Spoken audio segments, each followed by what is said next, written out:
Hola chicos, ¿qué tal? El día de hoy vamos a comenzar con las clases virtuales. En este caso vamos al curso de química con el tema materia y energía. Primero vamos a definir el concepto de materia. Bien, materia se define como todo aquello que existe en el universo, que tiene masa y por tanto ocupa un lugar en el espacio. Además es perceptible por nuestros sentidos, ¿no? Por ejemplo, tenemos una pelota, un auto, el agua, el aire, ¿sí? Ahora, la materia presenta ciertas propiedades, es decir, una serie de características que son comunes a todos los cuerpos. Así posee, por ejemplo, masa, volumen, es impenetrable. Hay varias formas de clasificarlo, ¿sí? En esta oportunidad vamos a ver algunas propiedades extensivas e intensivas. Comenzamos con las propiedades extensivas. La primera es la inercia. ¿Qué es la inercia? Es el estado en el cual un cuerpo permanece en reposo, o MRU, movimiento rectilíneo uniforme, a menos que actúe una fuerza que lo modifique. ¿No? Por ejemplo, acá observamos una caja. Esa caja va a permanecer en MRU, es decir, en reposo, a menos que no se le aplique una fuerza. Si se le aplica una fuerza, recién la caja se mueve, ¿sí? Entonces, hablamos de la propiedad de la inercia. Otra propiedad extensiva, sí, es la impenetrabilidad. La impenetrabilidad, ¿qué es la impenetrabilidad? Dos cuerpos no pueden ocupar el mismo espacio al mismo tiempo. Por ejemplo, acá tenemos, ¿no? Un vaso de agua, una piedra. ¿Qué es lo que pasa cuando se coloca la piedra dentro de un vaso de agua? Y el agua es desplazada, ¿sí? Y desplaza una cierta cantidad de agua, con el cual podemos demostrar que justamente los dos cuerpos no pueden ocupar el mismo espacio ni en el mismo tiempo. Otra propiedad es la gravedad. Es cuando un cuerpo es atraído por otro. Si en este caso, cuando hablamos de gravedad, ¿quién nos atrae a nosotros? La Tierra, ¿verdad? Todos los cuerpos somos atraídos hacia el centro de la Tierra, ¿sí? Volumen, ¿qué es el volumen? Cuando un cuerpo ocupa un cierto espacio, ¿sí? Por ejemplo, muy parecido al ejemplo anterior que vimos, ¿no? Un vaso con agua y una piedra. Cuando introducimos la piedra dentro del agua, la piedra desplaza una cierta cantidad de agua. Sí, en este caso vemos que en la imagen 1 hay 22 mililitros de agua, y cuando introducimos la piedra el agua sube, ¿verdad?, hasta un nivel de 26 mililitros, es decir que la piedra está ocupando un volumen de 4 mililitros. Tenemos a las propiedades intensivas. Las propiedades intensivas no dependen de la cantidad de materia que se examina, ¿sí? Ahora, acá va a depender, ¿no?, si son sólidos, líquidos o gaseosos. En este caso vamos a ir viendo sobre los sólidos. Dureza, ¿qué es la dureza? Es la capacidad que posee el material, la resistencia que opone a ser rayado, ¿sí? Entonces acá, por ejemplo, vemos, ¿no?, un diamante, que es uno de los elementos más duros que existe, ¿sí? Entonces ahí podemos hablar de, hay otros elementos que son menos duros. La tenacidad, ¿qué es la tenacidad? Es la resistencia que ofrece un material a ser roto, ¿sí? Por ejemplo, acá tenemos una lámina de vidrio. Si comparamos, ¿no?, la tenacidad entre una lámina de vidrio y la pared, lógicamente vemos que más tenaz es la pared a comparación del vidrio. La maleabilidad, que es la capacidad de algunos materiales de convertirse en láminas. La ductibilidad, que es la capacidad de algunos materiales de convertirse en hilos, por ejemplo el cobre. Y la elasticidad, que es cuando un cuerpo, luego de haber sido, cuando un cuerpo se le aplica una fuerza y se lo deforma, luego de soltarlo, regresa a su estado inicial. Sí, o sea, cuando cesa la fuerza. Por ejemplo, nos vemos acá el ejemplo, una liga, ¿no? Ustedes estrenan una liga y luego la sueltan, esta regresa a su estado inicial, no se queda así estirada. En el caso de los líquidos, nosotros vemos la viscosidad. ¿Qué es la viscosidad? Es la resistencia de un líquido a fluir y se relaciona con las fuerzas intermoleculares de atracción. Nosotros vemos el ejemplo, ¿no?, que es en la miel y en el agua, ¿no? ¿Quién es más viscoso? ¿Quién presenta mayor resistencia? ¿Quién fluye más lento? Es la miel. A diferencia, ¿verdad?, del agua, que fluye más rápido, menos viscoso.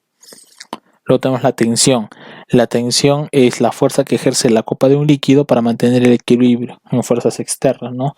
Por ejemplo, en la tensión superficial se forma una línea, una capa de moléculas de agua, ¿verdad?, que va a permitir justamente que el agua presente un equilibrio en esa zona, lo que permite justamente a algunos insectos caminar sobre el agua.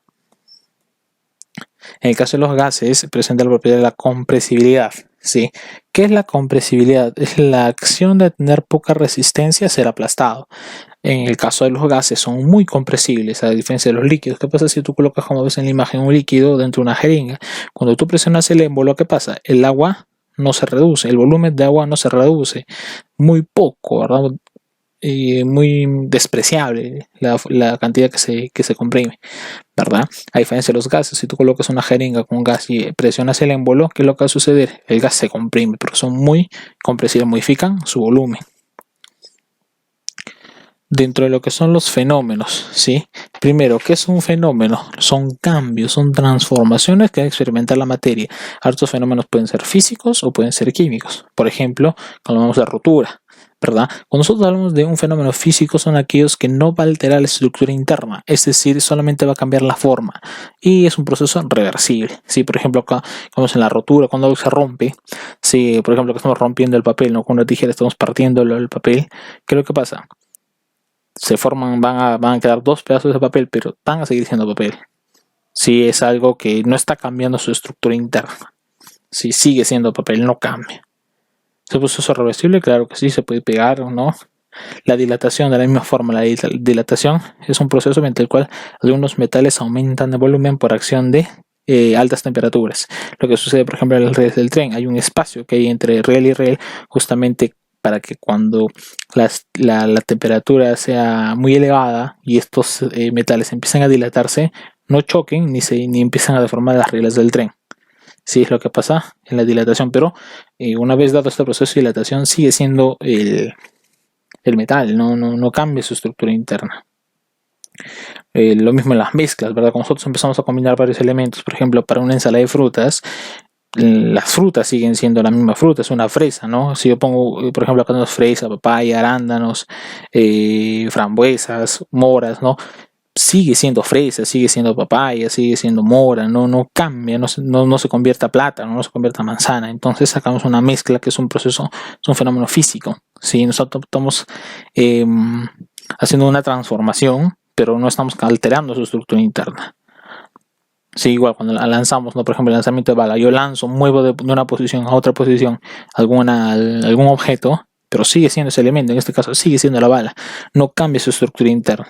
Muy diferente, vamos a ver los cambios químicos, o sea, los fenómenos químicos, que va a ser aquel que va a cambiar la estructura interna de la materia, es decir, cambia la forma en la que está.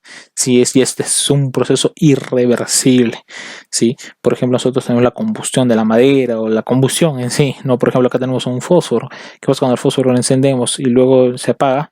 Queda un resto de ceniza, ¿verdad? Se transforma en CO2, que se viene a ser el humo. Ese humo blanco que ven ahí es CO2, es vapor de agua. Entonces se ha transformado, ¿sí? Ahora, ese humo ya no puede volver a ser madera, ¿verdad? Ni la ceniza no puede volver a ser, o sea, no puede volver a su estado inicial. ¿Sí? Entonces acá hablamos de un fenómeno químico. Ha habido un cambio en su estructura interna, se ha transformado esa madera, el carbono, se ha transformado en ¿qué? En CO2, se ha transformado en ¿qué? En vapor de agua. La descomposición de alimentos es lo mismo, ¿verdad? ¿Qué es lo que pasa cuando dejas un alimento a la intemperie? Los microorganismos aprovechan la disposición de alimento y se empiezan a alimentar justamente de este producto orgánico, ¿verdad? Por ejemplo, hongos, bacterias, en este caso vemos hongos, empiezan a alimentar, empiezan a consumir ese alimento. ¿Qué pasa si tú le sacas el hongo? Ya hay un pedazo ahí, ¿verdad? Que va a faltar de este caso de la fresa, que es el producto que se han consumido, ¿sí? Se ha fermentado y de eso se han alimentado estos hongos. Entonces es un proceso irreversible. Ya no puedes volver al estado inicial. Lo mismo en el caso de la oxidación, es una capa que se va a formar, ¿verdad? Es el desgaste que se va a dar de los metales por acción de la humedad. Lo mismo la fermentación, que se usa generalmente hongos para poder transformar el líquido en alcohol. ¿Qué son los fenómenos alotrópicos? Es un fenómeno donde una misma sustancia se presenta en un mismo estado, pero con diferentes propiedades. Por ejemplo, ¿no? Los alótropos del carbono, en este caso, vamos a ver que son el grafito y el diamante. Son dos compuestos que están formados de lo mismo, que es carbono, pero presentan propiedades totalmente distintas. Pero son totalmente distintos. El grafito, por ejemplo, lo compramos en los lápices, y el diamante, ¿no? Lógicamente que es una piedra, un mineral. Una piedra. Luego tenemos la clasificación de la materia. Acá vemos que la materia se puede clasificar de la siguiente manera. Tenemos sustancias puras y en mezclas.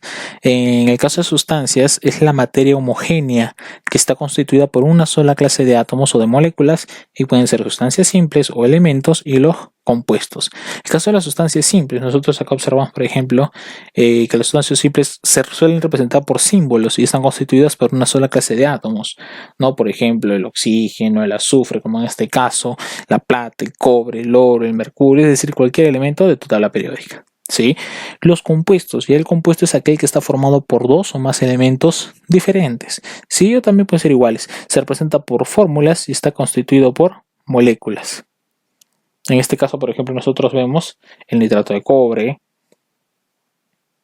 la calcita, que viene a ser el carbonato de calcio, entre otros, ¿no? Hay el anhídrido carbónico, que viene a ser el CO2, el ácido sulfúrico, el agua.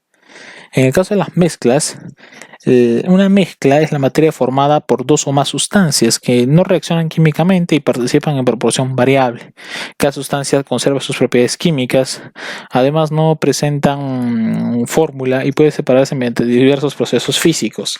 Nosotros tenemos dos tipos de mezclas, mezclas homogéneas y mezclas heterogéneas.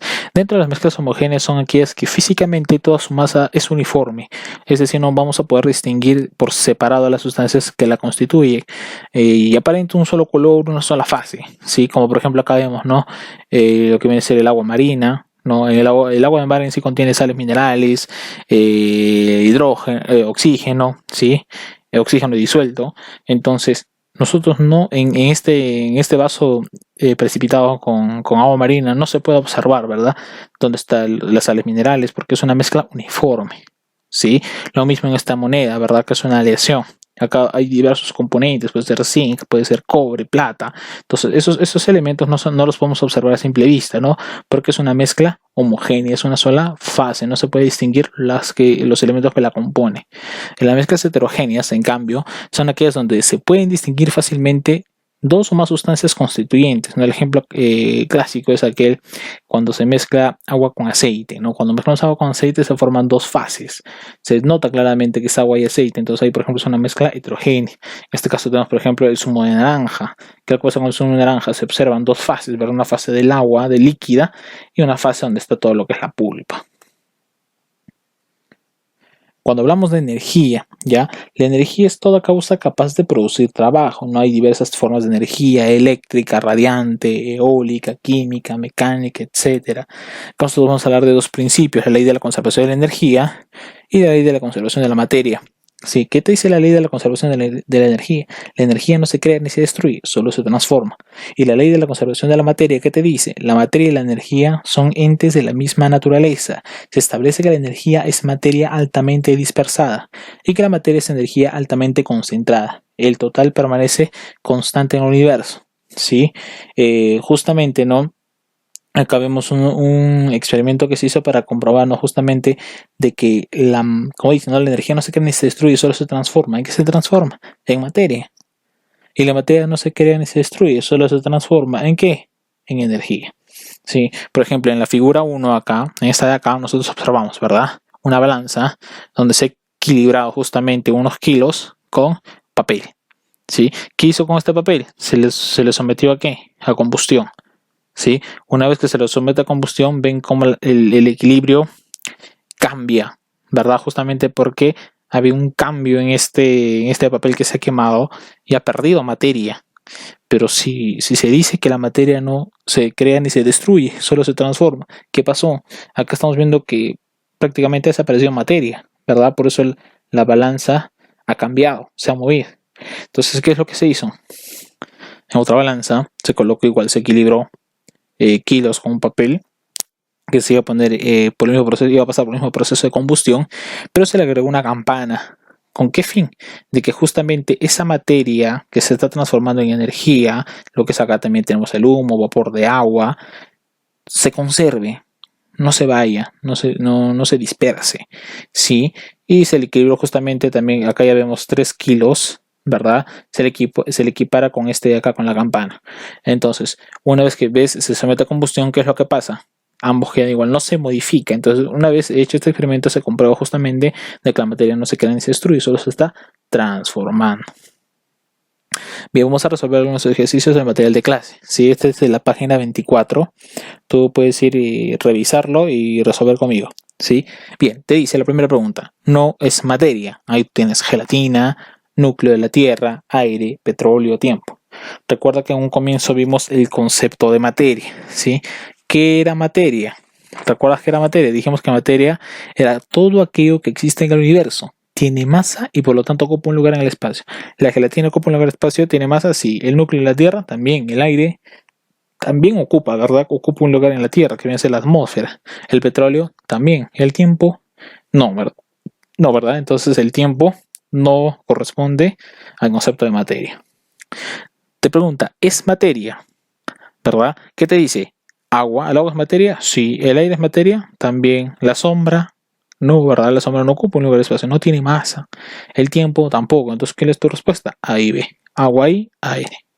Te dice, llena correctamente los espacios en blanco. Materia es todo aquello que existe en el universo y cuya característica fundamental es, tiene masa y masa, lo mismo, masa y tiempo. Tiempo no, ¿verdad? Tiempo, espacio, peor. Masa y volumen, ¿sí? Entonces, para que se considere algo como materia, tiene que tener masa y volumen. Masa, es decir, peso.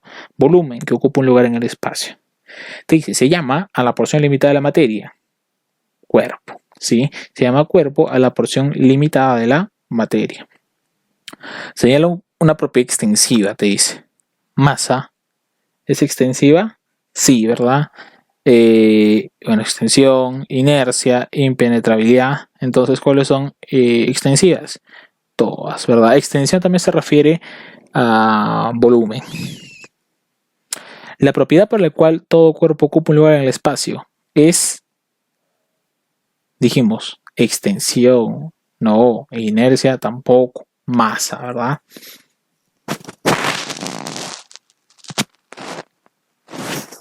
La cantidad de materia que presenta un cuerpo es masa. Propiedad por la cual un cuerpo no puede ocupar el lugar en al otro al mismo tiempo, dijimos que era impenetrabilidad. Propiedad por la cual todo cuerpo se mantiene en reposo mientras no exista una causa que cambie dicho estado, inercia. Y a la atracción del Sol y de la Tierra se le llama gravedad. Listo. Ahora tu actividad sería completar lo que viene a ser el nivel 1, ¿sí? El nivel 1, la página 25. Nada más, es solo el nivel 1. Sí, bien chicos, nos vemos. Eso es todo. Adiós.